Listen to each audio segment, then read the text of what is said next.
Bonjour à tous et bienvenue dans votre journal. Nous sommes le vendredi 9 décembre et voici les titres. Après les attentats qui ont touché la France, le ministère de l'Éducation nationale a demandé aux établissements scolaires d'organiser des exercices alerte intrusion. Objectif, tester les capacités de réaction du personnel et des élèves. Nous avons suivi l'une de ces simulations dans l'école primaire publique de la Chaise-le-Vicomte. Ce dimanche, les Castel-Olonnais sont appelés aux urnes. Ils doivent se prononcer sur la fusion de leur commune avec celle des Sables-d'Olonne et d'Olonne-sur-Mer. Si le oui l'emporte, cette commune nouvelle pourrait voir le jour en 2019. Les espaces de coworking en pleine expansion. L'an dernier, ces lieux de travail partagés auraient augmenté de 44% en France. En Vendée, le dernier en date à avoir ouvert ses portes se trouve à Saint-Jean-de-Mont. Des bureaux face à la mer, un cadre de travail idéal, vous le verrez. Avec le niveau de menace terroriste très élevé, les établissements scolaires ont, depuis la rentrée 2016, l'obligation d'organiser 3 exercices sécurité durant l'année, dont un exercice attentat-intrusion. L'objectif est de préparer les élèves et le personnel à réagir de manière adéquate lors d'une situation de risque. Cet exercice est organisé dès la maternelle et jusqu'au lycée, mais il doit être adapté selon l'âge des élèves. Exemple, dans une école primaire de la Chaise-le-Vicomte, Pierre Dalicieux. Oui. D'accord, c'est parti. Un exercice alerte intrusion, grandeur nature. Très vite, les élèves respectent les consignes. Se cacher au fond de la classe, sans un bruit, et attendre que l'on vienne leur signifier une absence de danger. Un PMS, plan de mise en sûreté, qui, avec le risque élevé d'attentats sur le territoire, se développe dans les différents établissements scolaires publics et privés du département. Nous avons constaté aujourd'hui, c'est que la répétition de ce type d'exercice crée des réflexes extrêmement positifs, maîtrisés, contrôlés, dédramatisés aussi. Et c'est cette qualité de réponse que nous voulions saluer avec l'engagement des enseignants. Le directeur de l'établissement est responsable du bon déroulement de l'exercice. C'est lui qui vient sonner la fin de l'opération. Des exercices qui peuvent impressionner, d'où la nécessité de l'adapter en fonction des classes pour un maximum d'efficacité. En maternelle, nous partons plus sur les jeux, sur un jeu. C'est le jeu de la fleur, tout simplement. Et l'objectif, c'est de passer, lorsque le directeur passe, il ne doit pas entendre de bruit. C'est le silence complet. Et pour les plus grands, par contre, on leur dit, voilà, on fait une vraie alerte intrusion. L'ensemble des communes doit donc faire face à cette nouvelle réalité. Des exercices auxquels il faut ajouter de nouveaux équipements, plus ou moins coûteux et faciles à mettre en place. Les maires se sont mis déjà en route pour tout ce qui est au niveau de l'extérieur des écoles, savoir les fermetures à clé, les interphones, tout ce qui peut sécuriser la vie de l'école. Et puis en effet, maintenant nous sommes sur un chantier d'alerte. Comment, demain, nous pouvons alerter les enseignants d'une manière peut-être unanime sur la Vendée, peut-être par une alerte vocale. On est en train d'y travailler. Apprendre les gestes qui sauvent fait aussi partie de ce plan. Tous les élèves de 3e du département auront reçu, à la fin de l'année scolaire 2016-2017, une formation ou initiation aux gestes de premier secours. En bref, l'évacuation de la ZAD de Notre-Dame-des-Landes ne devrait finalement pas intervenir avant la fin du quinquennat de François Hollande. Manuel Valls est en partie du gouvernement. C'est Bernard Cazeneuve, en quelque sorte, qui hérite du dossier. Et selon l'entourage du nouveau Premier ministre, l'évacuation de la ZAD ne serait pas pour le moment prévue. La circulation des TER sera perturbée ce week-end dans les Pays de la Loire. La CGT et Sudrail ont déposé un préavis de grève. Ils protestent contre l'organisation du travail des conducteurs. À partir donc de ce vendredi 19h et jusqu'à mardi midi, seuls 6 TER sur 10 circuleront. Les TGV et Intercités, eux, circulent normalement. Êtes-vous favorable à la création d'une commune nouvelle unissant les Sables-d'Olonne, Olonne-sur-Mer et le Château d'Olonne? au 1er janvier 2019, avec jusqu'aux élections municipales de 2020 un conseil municipal composé de tous les élus actuels dans le respect de leur mandat et engagement. Voilà la question très précise à laquelle devront répondre ce dimanche les Castellolonais. Ils sont appelés aux urnes puisque les élus ont choisi de consulter la population sur ce dossier. Un projet de fusion qui a connu de nombreux rebondissements en raison notamment d'un poids de discorde concernant la date de création de cette commune nouvelle. Les explications de Samuel Grassi. Les affiches dans les rues du centre-ville le rappellent, les 11 000 électeurs castellolonais sont appelés à voter dimanche. Un vote pour ou contre la fusion avec les Sables et Olonne-sur-Mer. Si dans les trois villes, les élus semblent tous d'accord sur ce rapprochement, le maire du château d'Olonne tient à obtenir l'avis de ses concitoyens. Tous les candidats avaient dans leur programme la fusion en thème principal et que je crois me souvenir que tous s'étaient aussi engagés à consulter la population. Aujourd'hui, seul le château d'Olonne tient ses promesses et donc va au-devant de la population pour un sujet aussi important que la commune nouvelle. Dimanche, les électeurs devront répondre oui ou non à 3 éléments. La fusion des 3 villes, la date de ce mariage 2019, mais aussi le nombre d'élus. Pour Joël Mercier, l'ensemble des conseillers municipaux des 3 communes doivent continuer à siéger jusqu'en 2020. C'est le principe même du respect de la démocratie et le respect des élus issus du scrutin de 2014. Cela sous-entend bien évidemment que si on part sur ce principe-là, c'est 99 élus qui pourront siéger demain dans la commune nouvelle jusqu'en 2020. La municipalité a dépensé 25 000 € pour expliquer les enjeux du vote aux électeurs, car le château d'Olonne espère une participation forte pour peser dans les discussions avec ces 2 villes voisines. Le vote de dimanche sera d'ailleurs scruté de près aux Sables et à Olonne-sur-Mer, car elles ont déjà acté une fusion à 2 dès 2018. Si dimanche, les habitants du château d'Olonne disent oui et montent dans le train de la fusion, je suis sûr que nous trouverons un accord pour une commune nouvelle à 3 au 1er janvier 2019, si nécessaire. C'est une date qui est tout à fait acceptable, dont on peut discuter. L'avenir de ces 3 communes se joue donc dimanche.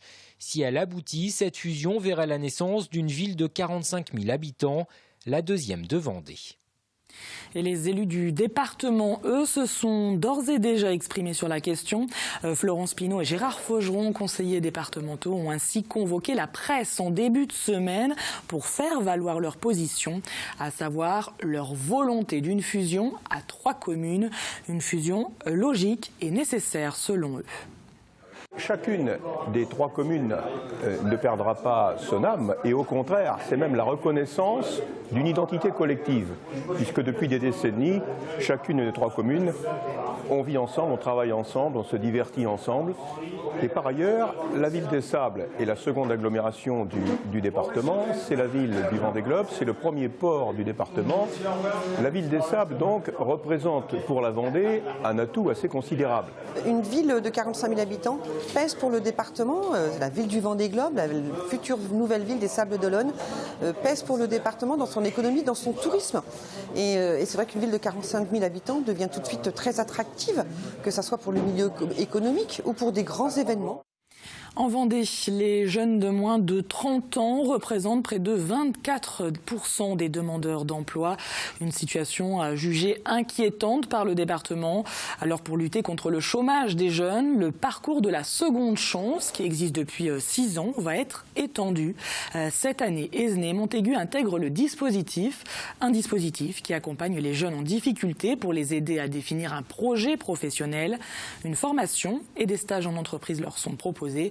Mais ils ont aussi la possibilité de passer le permis de conduire en échange de 60 heures de travail citoyen. Ils ont poussé comme des champignons ces dernières années les espaces de coworking, un concept né aux États-Unis qui avait pour vocation de rompre l'isolement des entrepreneurs en leur offrant un espace de travail partagé.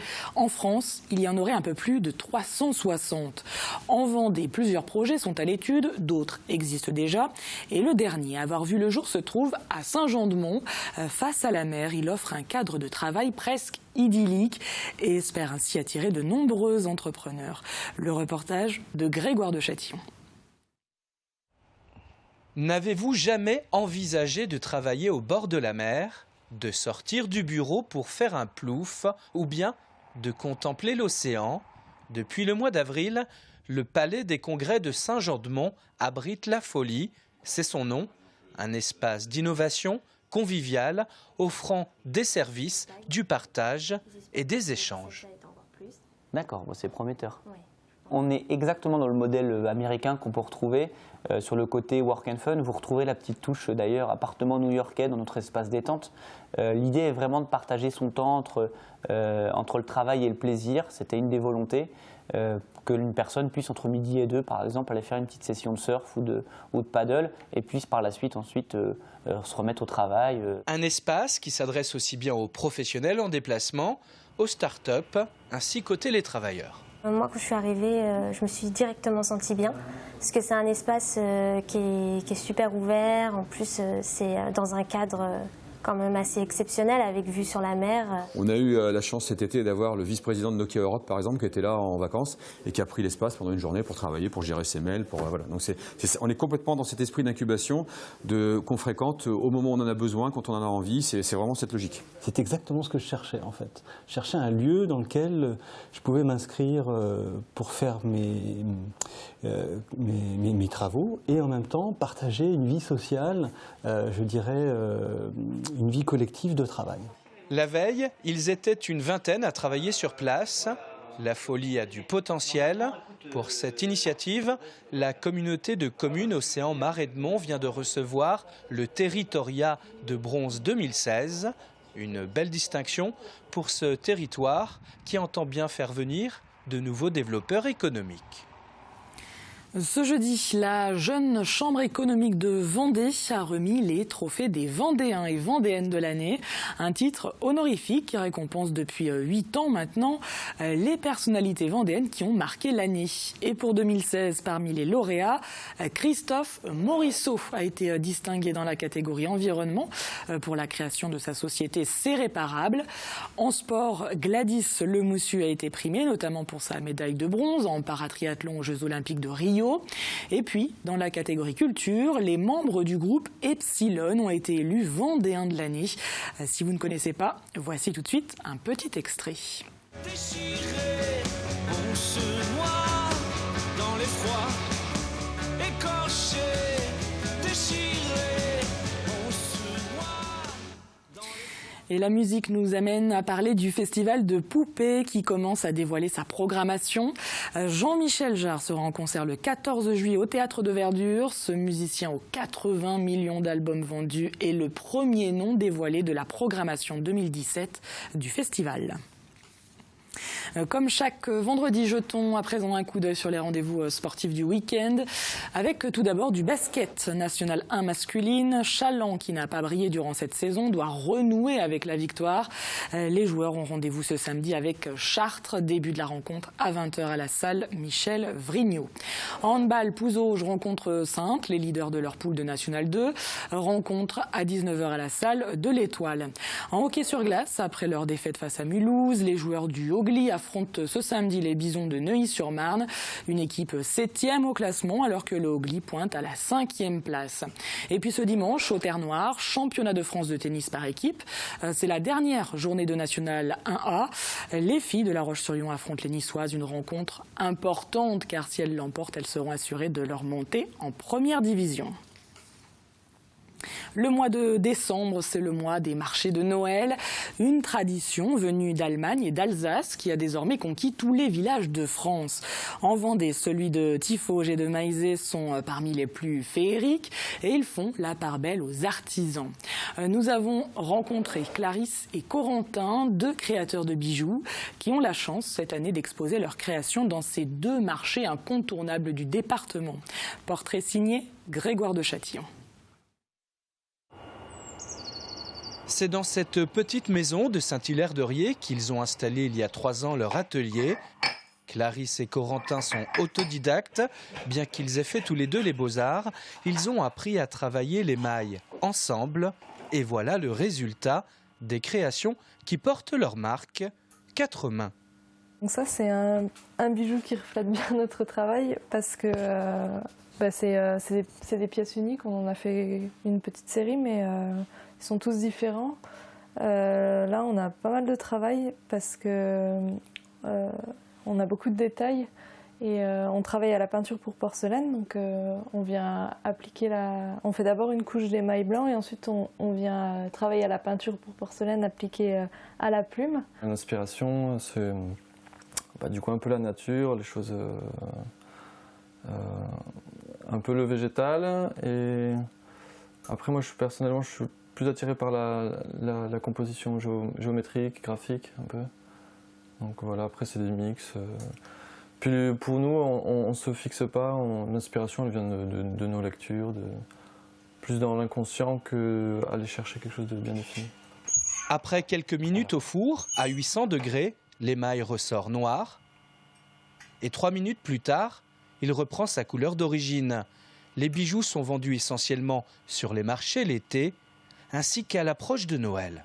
On est assez content cette année. On est sur le marché de Tifauge et Maizé, le week-end dernier.